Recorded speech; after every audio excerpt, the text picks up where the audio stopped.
and ask you to please join us in the Pledge of Allegiance. I pledge allegiance to the flag of the United States of America and to the republic for which it stands, one nation, under God, indivisible, with liberty and justice for all.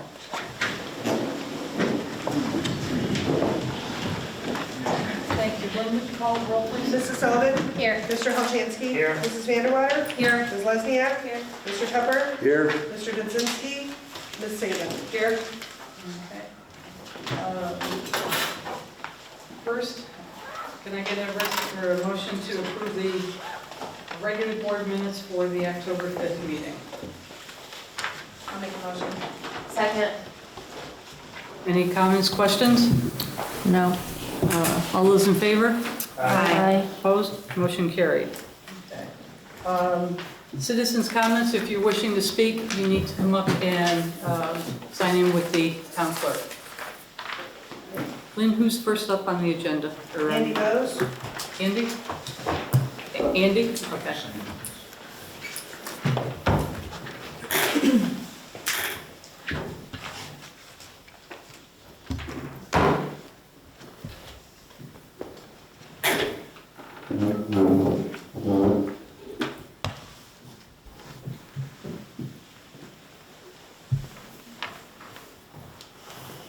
State your name and address, please. Andrew Bose, 116 Hunter Drive, Ballsville, New York. Height and weight, please. Hair color? Less than last year. Yeah, less than last year.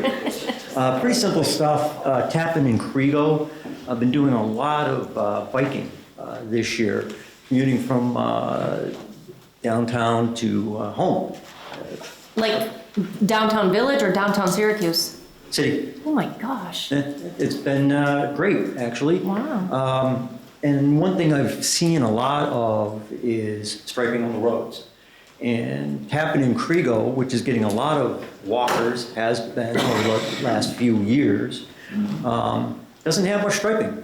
All right. And if you look down by the Walgreens and the new lawyer section, there's striping there from some areas where it wasn't repaved, and the road is in a lot of disrepair just before the stoplight by Walgreens. So it has been striped in the past, both shoulders and center stripe. I don't remember when it disappeared, but with all the time on the bike, I've relied on that shoulder striping significantly. People tend to drive slower when that's there. We have had a lot of speeders and complaints about speeding in the town, and Tappan and Crego, that's kind of a dangerous section there where it goes into the village. That little crook has caught a lot of people, and we've had a couple of unfortunate situations that happen. So yeah, I'd like to see for next season that put into the budget. I know we're a little late and some numbers have been set, but it doesn't seem like the paint would be a lot of money. Doug, how far of that is our responsibility? Well, the particular part, I know exactly what he's talking about. When we paved that, we Nova chipped that, probably in the order of 7 or 8 years ago. Yeah, And I contacted the county to where they wanted us to stop, because their easement in there is, their right of way is rather large. They wanted us to stop outside of the traffic indicators that were in the pavement for the light. That's why because they said when they came through, they would take care of it. Well, that happened not so well, because they came through, they paved downer and did not come up that section. That's why. The section's county? That section is actually county owned. Okay. And that's why that part is still striped, because we have not striped anything You're a county guy here. in the past 10 years. So, We can pass that along to the county. yes, so that is something, they worked with us on the other side a little bit, so I would that was on my radar for next year, because the braking bumps through there are horrible. Yeah. Yeah. So. So that was pretty much it, I guess. That corrected by next year. However, the striping, that would be something new that the town would have to look at, because we do not stripe our roads. They were striped. If you looked there before, you could see that there was existing striping in the past. So if it's something new, that's great. I'd like to consider it, because we are looking at a new development, et cetera. So we might as well start looking a little more forward. And just to wind up on that, I know we had talked about sidewalks in that area, but we're kind of waiting on the developer, and the whole development there's a lot to be said about that. But I'd like to perhaps ask the town to start looking a little more at sidewalks on the inside of Crego Street. I remember there being some community development funds available for that, and to move forward to consider that, just because the amount of traffic that's there, and not necessarily wait for the development in the future, because it's a life safety issue. I mean, I see a lot of people walking out there, and people with kids and strollers and things, and I think it's kind of important that the town look forward for life safety things like that. So just wanted to ask for that. Okay. Thank you. Thank you. Thank you. Lynn, who's next? Ken Bush.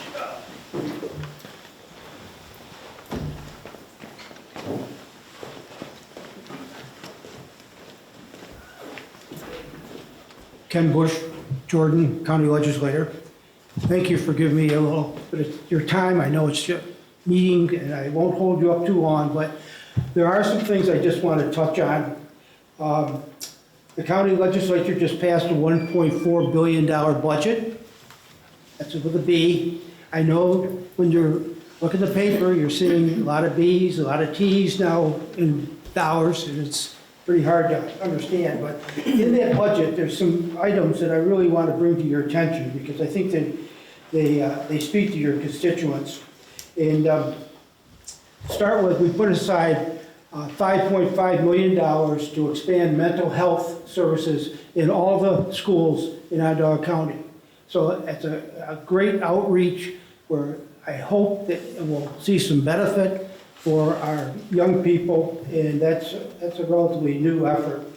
We also set aside $5 million for the Main Street redevelopment program, which would affect Baldwinsville in particular, and possibly some other hamlets where it's a public-private partnership, and it's a great program to help revitalize. A new program that we did is we set aside $1 million for capital projects in senior citizen centers. So Canton Woods would be eligible for something like this. We haven't heard yet exactly all the parameters for that. It'll be coming out in time. Ken, question, is that something the town would apply for on behalf of the senior center, or would the senior centers themselves apply? I assume it would be whoever owns the facility. Okay. And in this case, it would be a joint. I think Village of Baldwinsville puts forward like CDBG application. Yeah, it would be probably Yeah. Village. Right. It's not worked out though. Yeah. But it's a great new initiative, I think, to help with some of the senior citizen facilities. As far as Canton Woods, one of the aspects that could be looked at is the Meals on Wheels program there. What do they have, what facilities do they have to put those meals out? Is there anything that can be done with their kitchen or to help them facilitate the meals? And that's something that the board would look into and discuss. Our director's right here if you want to ask. Well, actually, Donna Metz, who's the coordinator of Meals on Wheels, and myself have had some discussions about this, and we plan to get together, put our heads together and come up with a list of things that would benefit the building in general and Right. each of us individually. So, you know, she and I have already had a little conversation about it. And thank you to the county for that. And $1 million doesn't go as far as it used to. I know. In my district, there are 3 senior citizen centers, and so, in the 13th district, so I'm sure they'll be applying, and then there's others throughout the county. So the sooner you get something on paper, I think the better off Canton Woods would be. Another program that's new in the budget this year, we've always had, not always, but for years we've had what's called shape-up programs for residents that need some work done on their homes. They can get funding from the county. It turns into a loan, basically, to work on it. This year, we set aside $1 million for veterans. It's a benefit for being a veteran, and you can apply. It is no age relation. There is an income relation to it, though. So if you've owned your home for a year and you've paid your taxes and you need some work done on it, a porch, a water heater, windows, anything of that nature, This is a great program to help our veterans to stay in their homes. That's the key. We want people to stay in their homes and not have to go to a residential living situation.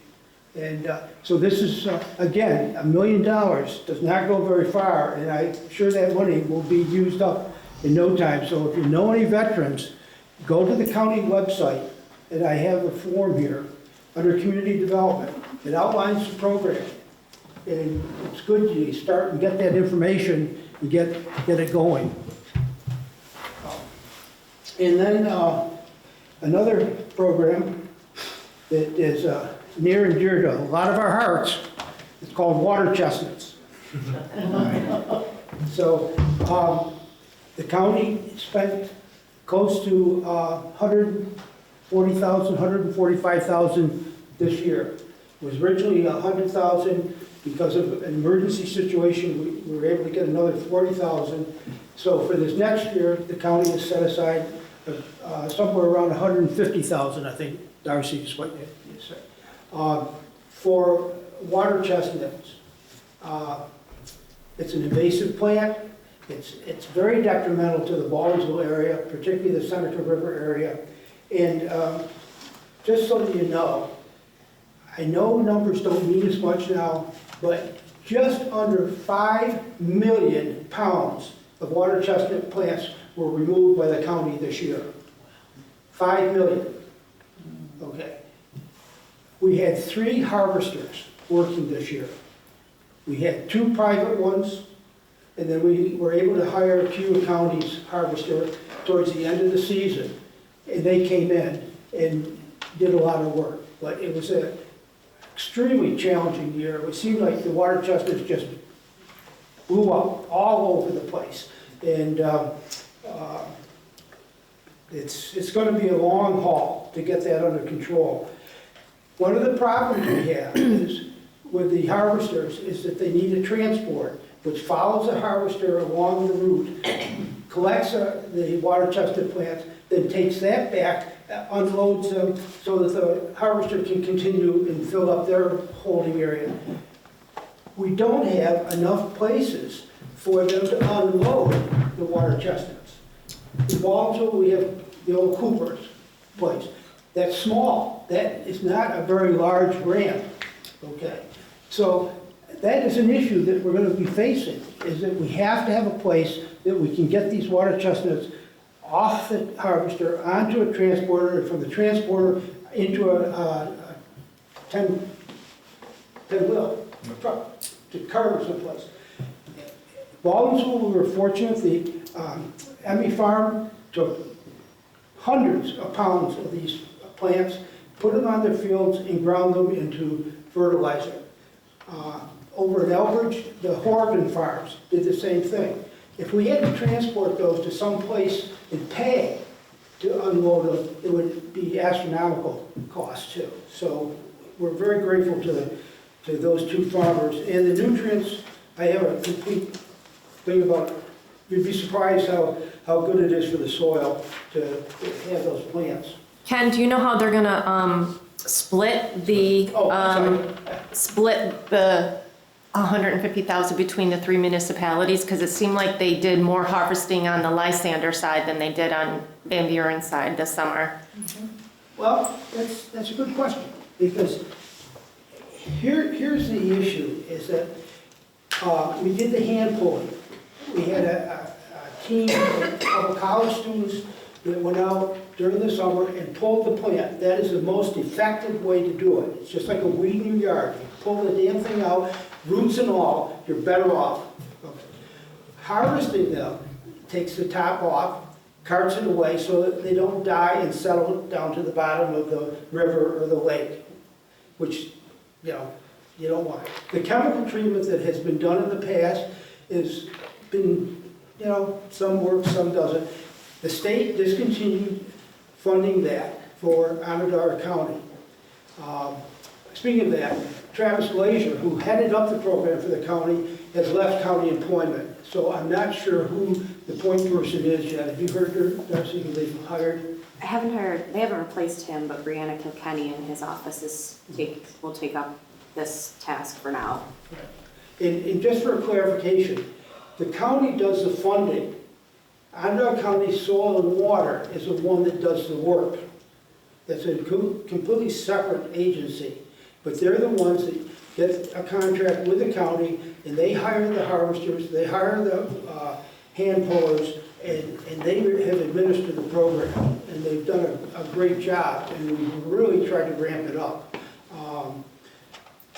However, you gotta have the property owner, you have to have the town, you have to have the county, and you have to have the state, all involved in this.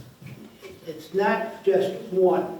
It's a joint effort if you're really going to solve this problem. And if you don't, you're not going to have use of your waterways. These plants are so invasive. You Bonneville people know, you see them. I mean, they take over the river. Ken, the state had given the county $100,000 extra. Right. So this year, did the county end up spending $240,000? No, Just no. 100? I'm not sure where that 100,000 is floating around in the $1.4 billion budget, but it's there someplace. Okay. Right. And we may have borrowed that in order to get some on paper. Because what happened is that the water chestnuts grow and they form a very dense mat of plants. They break away and then they float with the current to where the current settles them down and they settle in. And they drop what's called a nut, and that nut can lay dormant for 5, some people say 10 years, and it then can produce 5 to 6 plants out of just that one. So you can just do the math. I mean, you get millions of these things.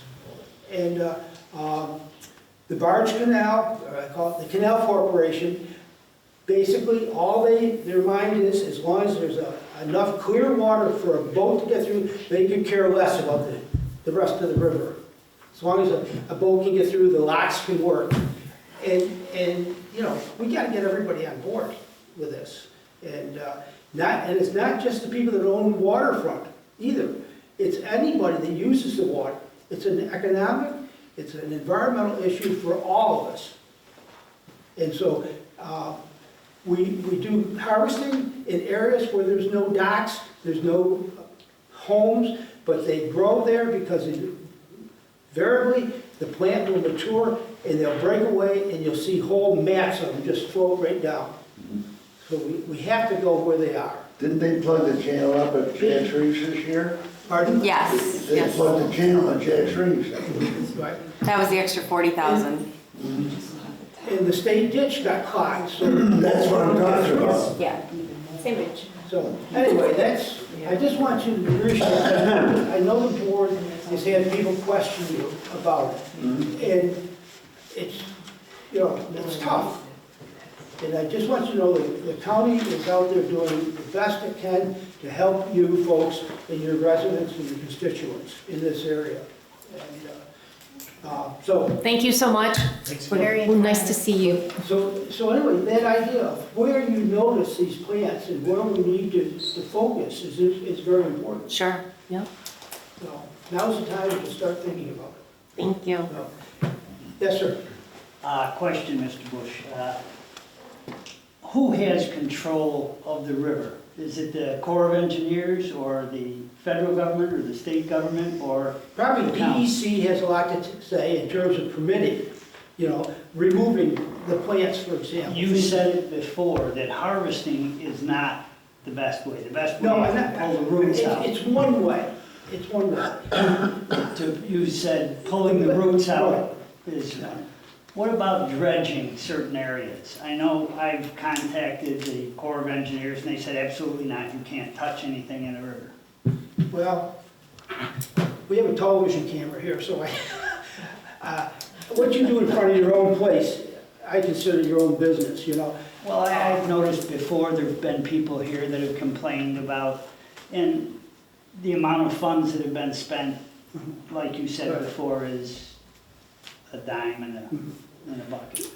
I do want to compliment the TV, though. There is a great segment that you can go on and watch Mark Berger be interviewed and walk this water chestnut remediation program through what we did on Seneca River. It's a great show that they did with him.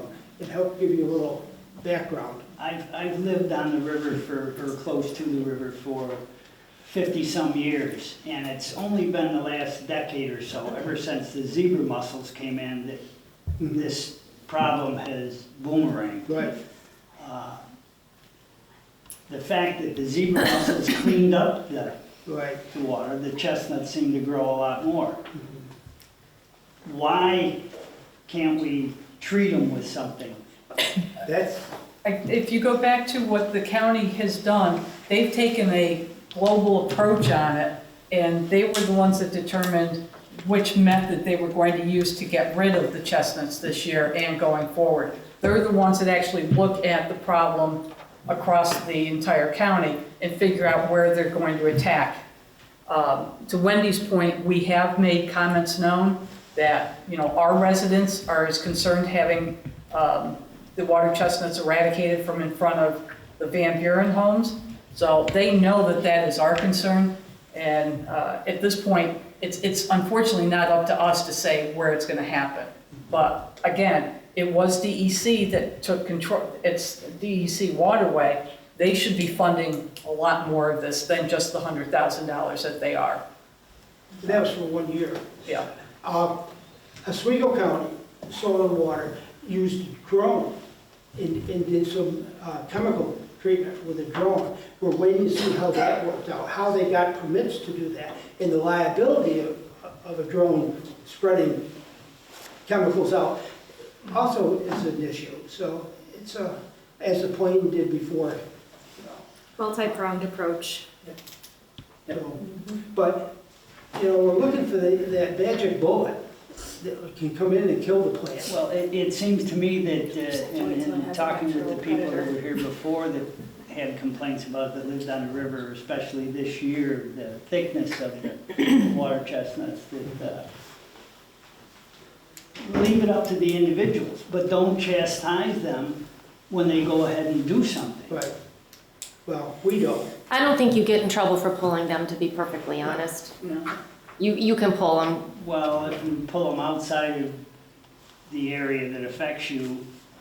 Well, Soil and Water had a community program where they'd come in, work with the residents, they would pull the plants out, load them up, and Soil and Water would cart them away. So any group that wants to have one of those days, they'll work with them on it. And that's a big help. But we're looking for all sorts of suggestions and help in terms of, I'm on the Soil and Water Board as well as the county legislature, so I see it on both sides, and it's just, it's time. It also seems to be the amount of people that it affects and who those people are that get the more attention Not when they from, complain. no. Everybody is, the problem is the water chestnut doesn't treat everybody equal. It locates itself where it wants to. That's true. And some people are never affected by it, it appears, but no, I'll dispute that. At Well, least not with me. whenever we get information from the county, we'll make sure that we get up on the website for when they're looking for more information over the winter to put next year's plan together. So, okay. All right, so thank you folks for listening to me, and thank you for giving, and striping, if it's a county road, let me know. We'll leave that to those guys, the highway department, but I just wanted to, raise the awareness, because it's traffic and it's a safety issue. Just one quick thing. The chip factory. It's almost euphoria, some people in county government, okay? But it's going to depend on you people and this board, what kind of quality of life you're going to want with the projection that we could have 400,000 more people in this county in 10 or so years. I want to know what's going to happen to our farmland, what's going to happen to our vacant open ground. What are we going to do? Planning board, zoning board, and town board are already getting the feelers, well, you got to make accommodations, you got to make adjustments. Well, you probably do, but I'm a skeptic. My district, a good half my district, is farmland and open land. And I love it. So it's gonna be a tough challenge to where you're gonna place all this. And it's not suburban, it's urbanization is what they're looking at now. Not suburban life, but urbanization, cramming as many people as they can into smaller spots. One thing I will mention is at the town supervisors meeting yesterday, one of the agenda items we have is we want to bring in county planning so that we can do it more on a global basis, county-wide basis, to see, what they have planned, and what we can do to maintain our own areas. But as So, I stand here, any of you people that understand the solar impact, where the state took that away from local government, and they can put those solar industrial sites any place in an area that they can get ownership. And you're gonna start to see more and more of that, where local government's gonna lose more and more control of what kind of community you're living in. We had that with the county imposing Agenda 21 on us That's right. a few years ago. So anyway, thanks. Thanks. You get me going. Thank you. Ruth, Troy? Jamie, if you want to go first, that would work fine. Okay, thanks, Ruth. You guys can come up together. Doesn't matter to me, you wanna share the mic, Ruth? We can tag team it. It's late, they still got a lot of work to do. I appreciate taking some time. I'm Jamie Rodhams, I'm the recently retired assistant supermanager from People's School. I lived in Lysander, don't hold it against me, for like 12 years. And now I'm on the board of Canton Woods. Now, the Canton Woods, I understand the pressure local governments are under with the cost of everything. Every organization is getting beat up by inflation and wage growth and all those kind of things. But Canton Woods has been operating for 10 years on a flat budget, support from the two towns. I can't think of another department or other organization that could live on a zero increase year to year and faced with all the other costs and all that. And over those 10 years, we've developed budgets that, I was a member of their board as a school business person because it's in their charter. And now that I'm retired, I joined their board as a community member. And we designed budgets with no deficit in mind, knowing that we're gonna have to take some of our endowment every year. And nonetheless, so every year there may be a deficit or not. So probably 8 of the last 10 years we've had a deficit, and we put like $40,000 of our money from our 501c3 into funding those deficits so we can continue to give services to the district that we cover, which is basically the school district boundaries, which encompasses the two towns on a little piece of clay, to give services to those older folks, and I'm over 70 now, who want to take advantage of the services at Canton Woods. So I appreciate the support that both towns give us. I think it's been an important asset to the community. I think our population, if you take the chip factory away, is getting older as opposed to younger.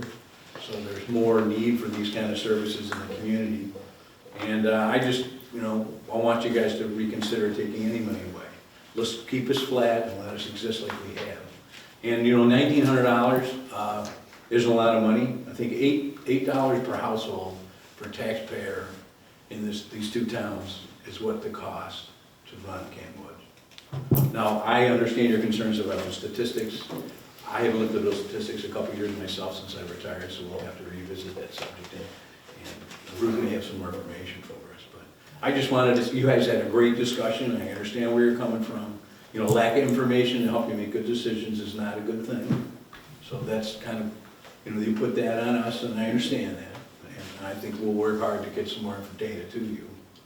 But, I want to see, the goal is, how much fund balance does an organization have? And you had an interesting discussion tonight about use of fund balance and balancing your own budget. We're forced with the same thing on kind of a micro scale, of a budget of $220,000. It's not a lot of money, but it is a lot of money. I understand that. So I question the goals over the long term. Where do we end up? Is the stream of funding to support senior centers, an obligation of the towns and the taxpayers live? That's the current funding mechanism that we're living with. Whether that's the right way to go or not, but somehow, if you have, like Howard mentioned, you have a really good center here.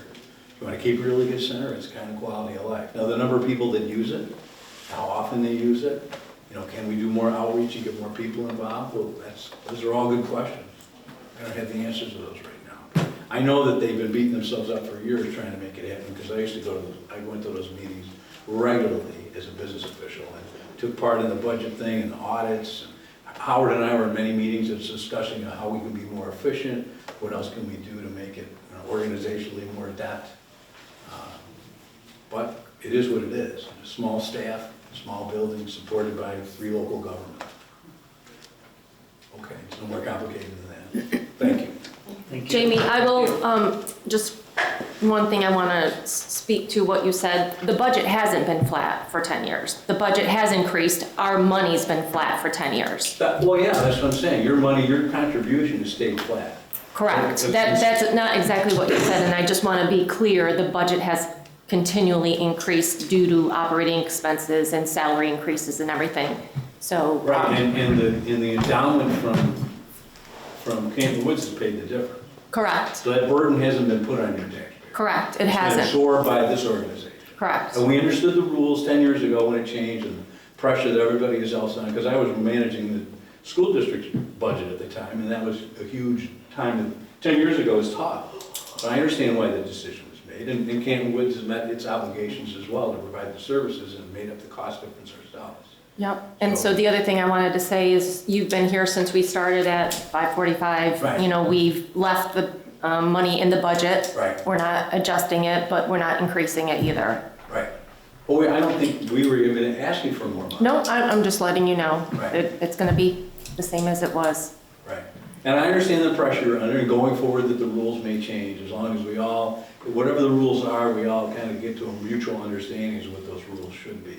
And that your expectations are being met as far as use, and you're getting good data to make good decisions on it. I understand that. So if I may, and I'm not trying to put you in a hot seat, but we did discuss, the various accounts that Canton Woods has, and those amounts total well over $165,000.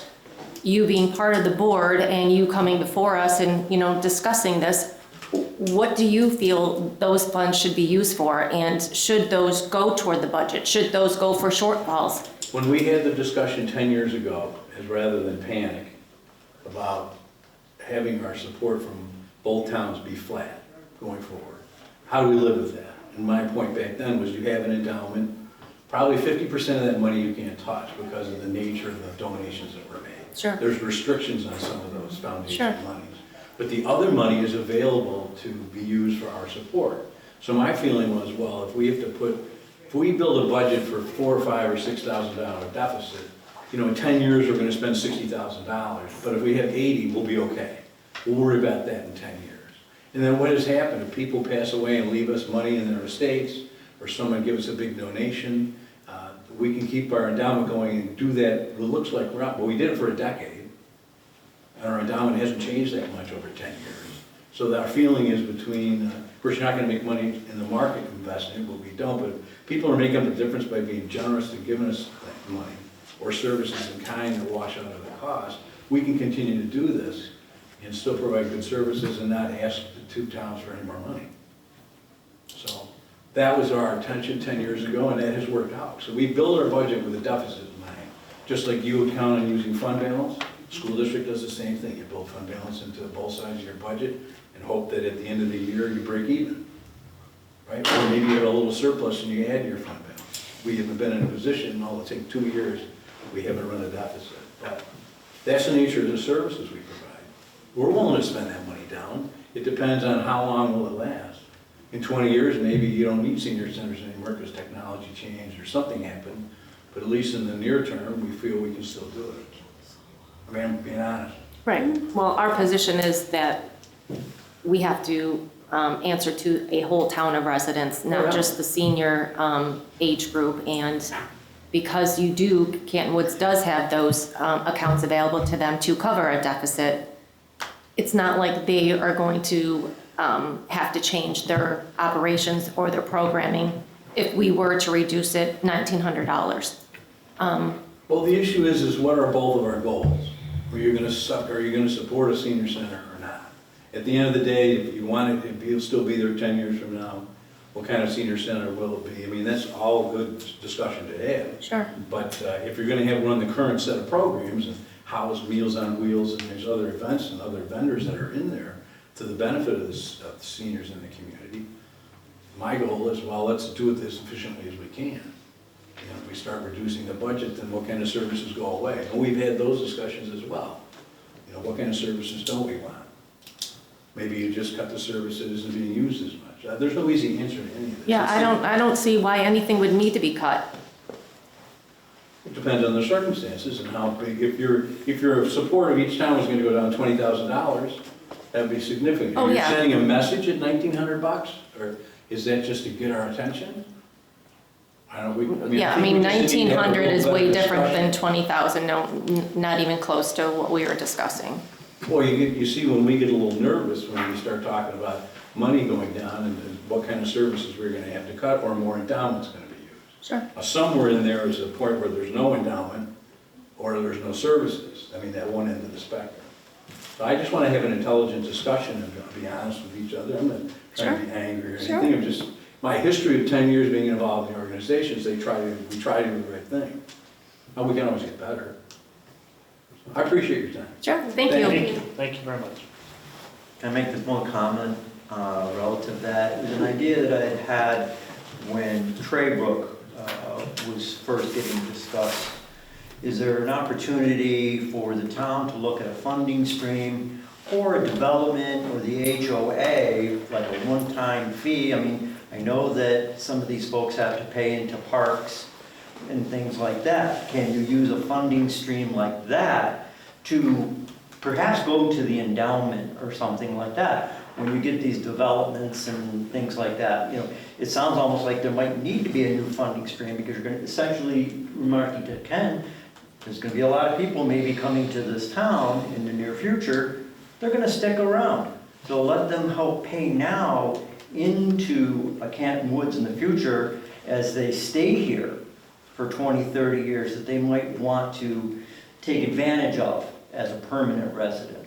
I would have to have our comptroller talk to the, It was just an idea. to the New York State Comptroller and see, you know, what can be set up along that Yeah, line. just a new funding stream, something different, because, you know, cycling around on the old way of doing things, well, maybe look at something different and new.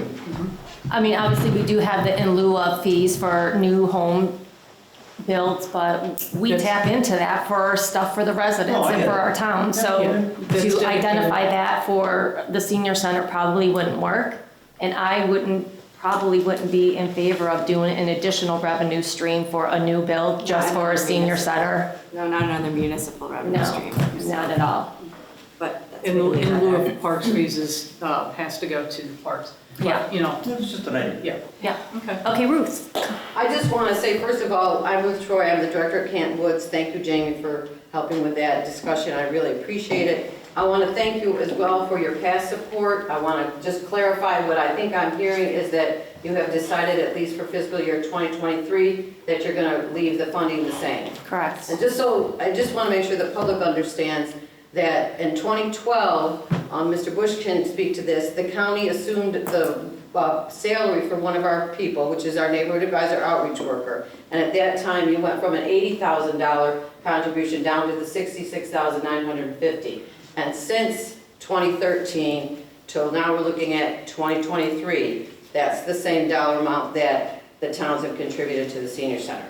Yes, we do have an active 501c3 board that's willing to help us out, for which we're very grateful, but it has been the same dollar amount. And as Jamie said, we accepted that challenge and we fundraised and we've been able to do it. And the 501c3 has contributed over $40,000 over that time frame, specifically to close the shortfall in the budget, which doesn't reflect other things they've done as well for the building and for the folks. So, one, thank you so much for your past support. Thank you for not changing it this year. Appreciate it. And thank you for giving us the opportunity to come here and talk with you tonight.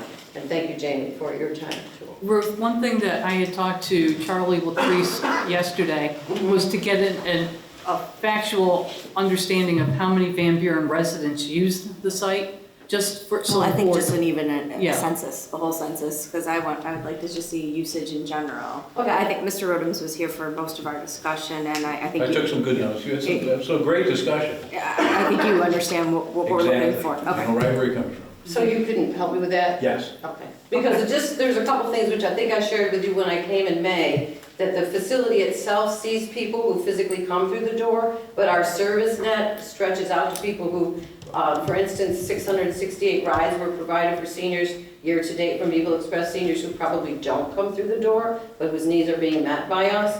So you can share with me more what they're looking for, and we can give you a comprehensive. It would be the broader perspective. Yeah. Who's receiving the services? Yeah. It doesn't have to be physically walking in the door. And the best you could do. I mean, Yep. you know, it would just be helpful. Yeah, we can definitely do that. All right, well, thank you again. Thank you. Thank you. Lynn, anyone else? Okay. All right, moving along to the agenda. First on the agenda is to approve the Central New York SPCA Cruelty Prevention Agreement for 2023 and authorize the supervisor to execute the agreement. Can I get a motion to that effect? I'll make a motion. Second. Any comments, questions? I know in previous years, people have asked, do we really need to fund this?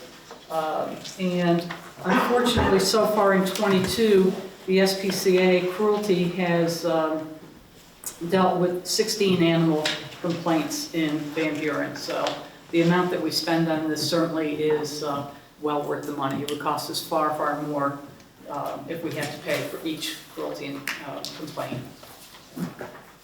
All right, all those in favor? Aye. Opposed? Motion carried. Thank you. Number 2, we're introducing local law A, updating the code enforcement program in the town of Van Buren, and we will look to schedule a public hearing on that for November 2nd at 7 p.m. Nadine, can you give us an overview on the... Sure. The New York State Department of State recently required. The New York State Department of State recently issued a bulletin indicating that all municipalities across the state of New York need to adopt these changes by December 30th of 2022. So these are the changes they've requested makes it sound like you have a choice, required, and then to update. I was sharing with the supervisor earlier today that we kind of have an interesting situation that the state of New York, the Department of State, is cracking down on municipalities and demanding that they be more aggressive in code compliance. And this is part of that. They want they want a lot more uniformity among codes. And that may be a benefit when you have a lot of code officers that change and, they tend to just go to different municipalities.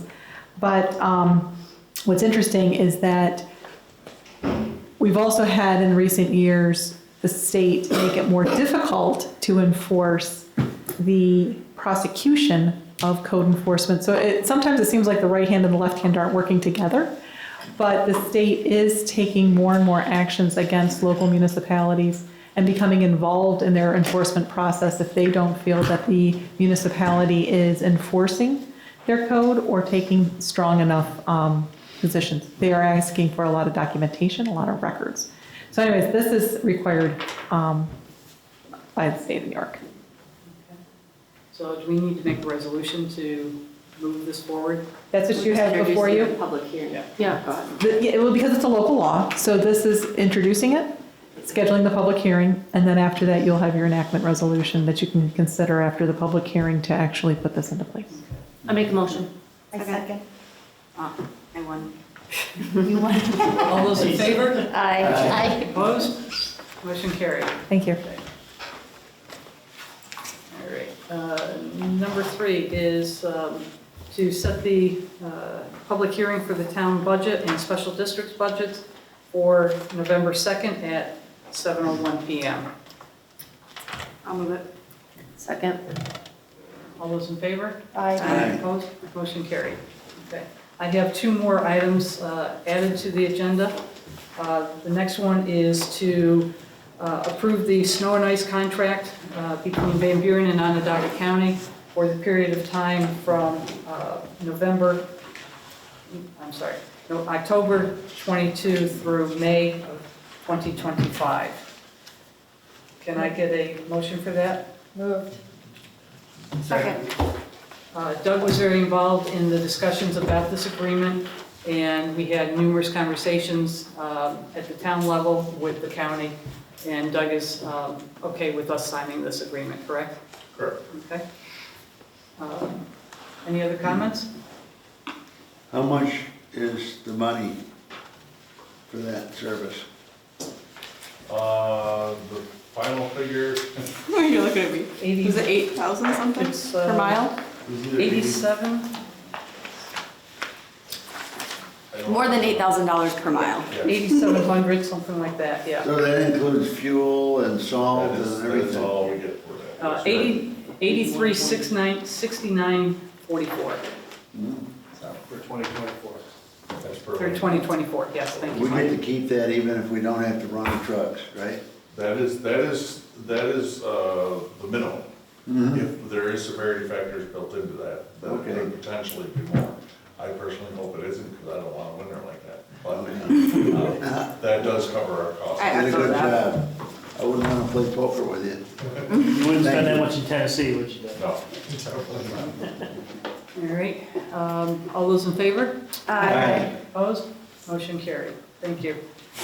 Next on the agenda is a resolution to approve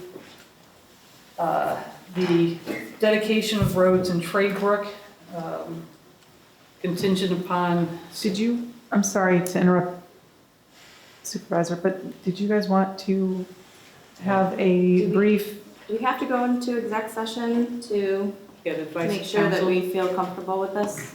I'm more or less asking highway and engineering Well, for legal advice on this, but I do want input from highway and engineering. So a year ago, I wrote a letter for phase one with a punch list on it. I guess things I want to add to that, but that was ready to go in December of last year, so I was ready to move forward on phase one at that point. Okay. And nothing on that punch list has been completed, or has stuff been picked off? There've been some minor things cleaned up on it, like establishing turf in the right of way. The lawns are there now on Mexi Lane, so a portion of that's completed by default. But Have we taken dedication before without the punch list completed? we always do. Okay, so, We always have a punch list of security backing up that punch list. and you don't have that security yet? We haven't This is- identified it. this is what that last resolved paragraph addresses. in Okay, part. I just want to make sure that you were completely comfortable that we weren't, okay. So I don't my, need to go into executive session if someone else has to, that's. my question is, we need to identify an amount for the security. We never do in this resolution. We didn't for Marion Meadows, we don't do it at this point. But, Isn't it based on also what Jason is going to determine Yes. needs to be? so what we can do is include, to make sure that he's comfortable and the board's comfortable, is include in that last resolved paragraph where it stops as counsel for the town and the town's engineer. So that would be, the motion that would be before the board would be this resolution with that amendment to the last resolved paragraph on page 2. I can make a motion to adopt this as amended. So can I just ask one more question, not to be difficult? Wait, do you want to have a second?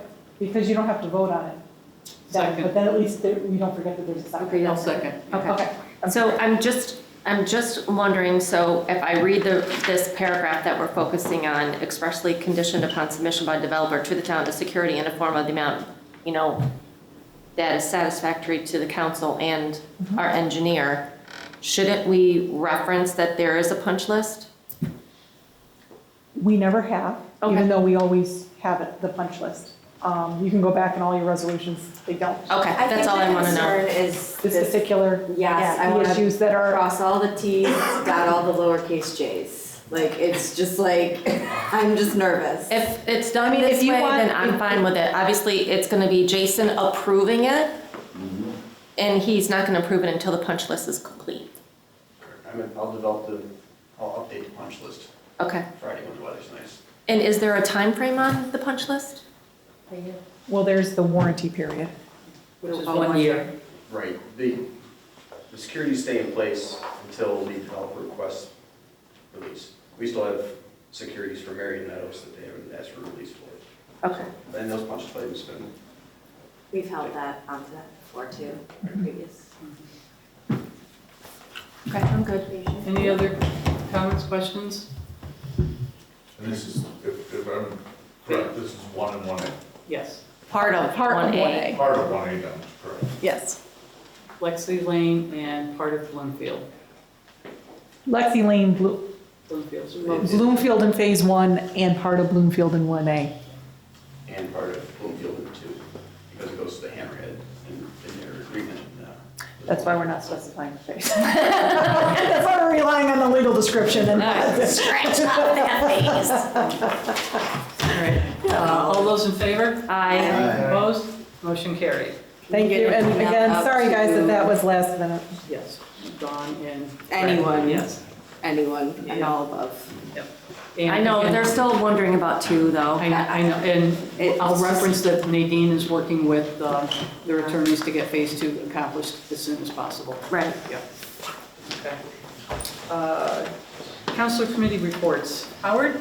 None at this time. Jenny? I don't have anything, but I want to thank Lynn for adding the Beaver Little League to the website. Mike? I just want to thank everybody for all their work on the budget. I know I wasn't a huge part of it, but I know you guys worked really hard on it, and I appreciate Well, the you work had you input. did and the work that Michelle did. Wendy? I had attended the Canton Woods Board of the board meeting earlier this month. I sent an email to everyone with an update. And that's it. Darcy? I don't have anything tonight. My only comment is that we had gotten notification from the state comptroller's office that the town has a very good fiscal stress response, so we are in good financial condition. Great. Highway, Doug. Nothing else this evening. Okay. Engineer, Jason. Our Seneca Drainage District work's going on. They're working on Delwood Drive today. They bump first 2 days of the week, and they'll be moving on to Genda Drive, Niblick, and Daywood in the next coming days. Wrap those projects up here. Nadine? I have nothing other than that Trade Brook matter. Okay. Lynn, anything from your office? Okay. Can I get a motion to adjourn to our next meeting on November 2nd at 7 p.m.? Moved. Second. All those in favor? Aye. Opposed? Motion carried. Thank you for coming. We'll see you next time.